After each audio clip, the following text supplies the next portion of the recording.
আজকে আমরা শুরু করি ক্লাস 6-এর টেক্সট।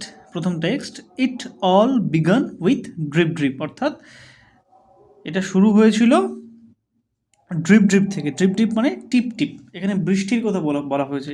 টিপ টিপ করে যে বৃষ্টি, সে বৃষ্টির কথা। দেখা যাক টেক্সটে কি বলছে।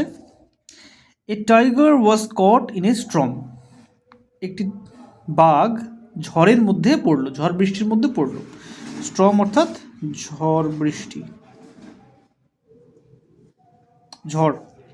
He had wandered near the village looking for something to it, say wandered করছিল, ভ্রাম্যমান অবস্থায় ছিল বা ঘুরে বেড়াচ্ছিল, ঘুরে বেড়ানো। নিয়ার দ্য ভিলেজ গ্রামের কাছে, লুকিং ফর সামথিং টু ইট কিছু খাবারের খোঁজ সে করছিল। লুকিং ফর মানে খোঁজ করা কিছু খাবারের। On the outskirts of the village lived an ill tempered old woman,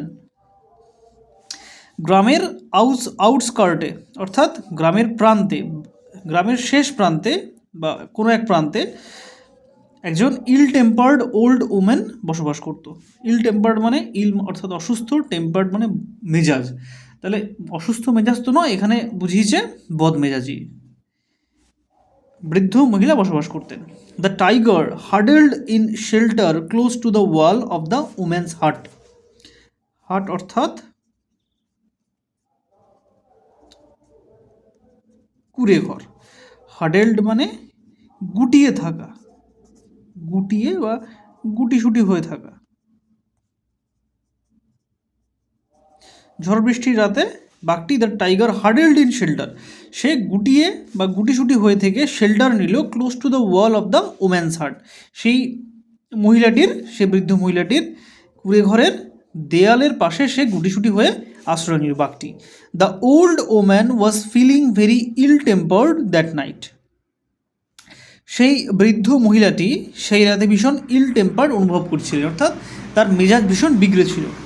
the rain water was leaking through the roof, rain water বৃষ্টির জল লিকিং করছিল, মানে লিক করা অর্থাৎ বোঝা যায় এখানে বৃষ্টির জল লিক করা মানে চুইয়ে পড়া বা তার ছাদ ভেদ করে চলে আসা, ঠিক আছে, চুইয়ে পড়া লিখতে পারি, বা ছাদ ভেদ করে, থ্রু দ্য রুফ ভেদ করে, মধ্যে থেকে, রুফের মধ্যে থেকে, রুফ অর্থাৎ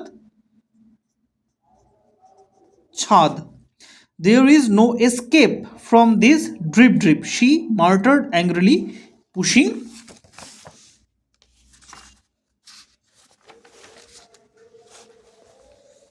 her bed around the room to keep it dry. তার মানে কি হচ্ছে, there is no escape from this drip drip, সে এটা মার্টার্ড করলেন অ্যাংগ্রিলি, সে রেগে বিড়বিড় করে বলতে থাকলেন যে এই ড্রিপ ড্রিপ থেকে, এই টিপ টিপ বৃষ্টি থেকে কোনো নিস্তার নেই, কোনো এসকেপ নেই। এসকেপ মানে ছাড় বা এখানে বুঝিয়েছে নিস্তার, নিস্তার নেই। এবং সে কী করছে, pushing her bed around the room to keep it dry, সে তার বিছানাকে ঘরের নানা জায়গায় সরিয়ে সরিয়ে রাখছে যাতে করে সে বিছানাটা শুকনো থাকে, বিছানার বৃষ্টির জলে যাতে ভিজে না যায়। She shoved the bed and a tin trunk against a wall, the wall shook, শেকের পাস ফ্রম শুক, ঠিক আছে, নড়ে ওঠা।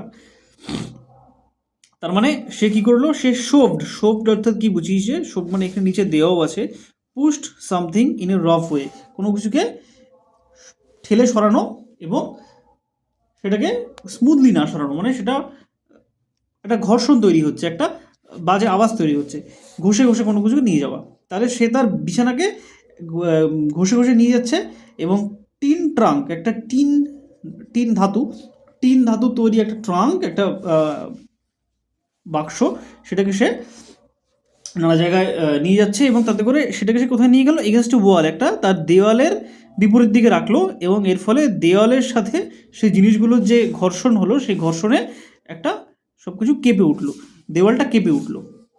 সে কি বলছে তারপরে, this drip drip will be the death of me, she shouted, সে চিৎকার করে বলে উঠলেন যে এই টিপ টিপ বৃষ্টির জন্যই আমার মৃত্যু হবে। Will be the death of me, okay, she shouted, সে চিৎকার করে বললেন। The tiger on the opposite side of the wall felt the wall shake and was frightened. বাঘটি সে দেয়ালের বিপরীত দিকে ছিল, অর্থাৎ ঘরের বাইরের দিকে দেয়ালের সঙ্গে সে গুটিসুটি হয়েছিল। সে অনুভব করতে পারলো যে দেয়ালটা কেঁপে উঠল এবং এতে সে ভয় পেয়ে গেল। ফ্রাইটেন্ড মানে ভয় পাওয়া, ভয় পাওয়া। The drip must be a very dreadful creature he thought. বাঘটি উল্টো দিকে ভাবলো যে এই ড্রিপ নিশ্চয়ই কোনো একটা ড্রেডফুল ক্রিয়েচার মানে ভয়ানক ক্রিয়েচার অর্থাৎ প্রাণী বা পশু। ওকে। Meanwhile, Bholenath the potter was out in the night looking for his donkey in the storm. Meanwhile, সেই মধ্যবস্থায় বা ঘটনাচক্রে ভোলেনাথ এক ব্যক্তির নাম, দ্য পটার, যে কিনা পেশায় পটার অর্থাৎ কুমোর।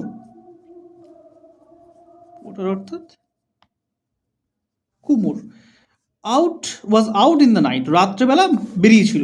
Looking for his donkey in the storm, এই ঝড় বৃষ্টির রাতে সে তার গাধার খোঁজ করতে বেরিয়েছিল। লুকিং ফর আগেও ছিল, এখানেও আছে, মানে কোনো কিছু খোঁজে বেরোনো।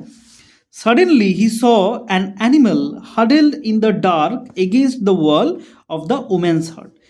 সাডেনলি হঠাৎই সে দেখতে পেল একটি পশুকে, যে কিনা হাডেল্ড করে আছে, মানে ওই যে গুটিয়ে সংকুচিত হয়ে থাকা, ইন দ্য ডার্ক অন্ধকারের মধ্যে, against the wall of the women's heart, অর্থাৎ হঠাৎই সে দেখতে পেল একটি পশুকে যে কিনা গুটিসুটি হয়ে আছে অন্ধকারের মধ্যে, একটি সেই বৃদ্ধা মহিলাটির কুড়ে ঘরের দেওয়ালের বিপরীত দিকে অন্ধকারের মধ্যে একটি প্রাণীকে সে দেখতে পেল। এতটা হচ্ছে আমাদের ফার্স্ট পার্ট রইল। এরপরে আজকে এতটা রইল, সেকেন্ড পার্ট নেক্সট দিন হবে।